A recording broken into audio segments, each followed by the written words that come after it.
राजनीति रे entry करिबे junior Dholakia. BJD रो प्रार्थी हेबा नै बढ़िला चर्चा। ग्रीन सिग्नल देले नवीन पटनायक।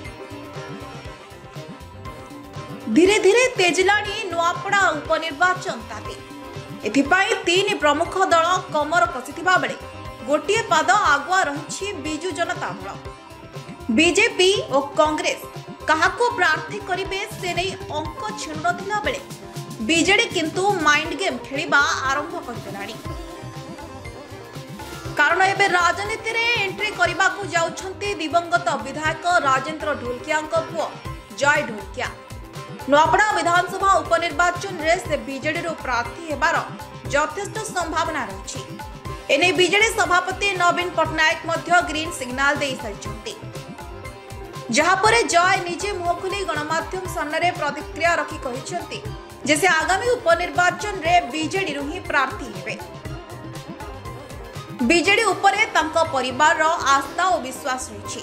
तेणु बापांको जागा नेबाकू से बीजेडी रो ही उपनिर्वाचन लड़िबे बोली स्पष्ट कर दैछंती। विधायक राजेंद्र ढोलकिया परलोक परे नुआपड़ा विधानसभा आसन खाली पड़िछि। राजेंद्र ढोलकिया यह आसन रु 4 थर विधायक होते। विगत दिन में पुओ जय को राजेंद्र ढोलकिया तांको राजनैतिक उत्तराधिकारी भावे प्रमोट करी आसुथिले।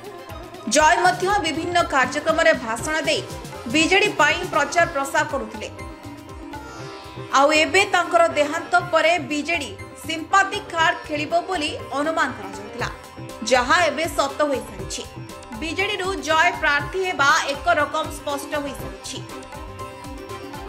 एबे जय ढोलकिया नुआपड़ा निर्वाचन मंडली रो विभिन्न गांव को बोली जन समर्थन जुटाइबारे लागि पड़िछंती।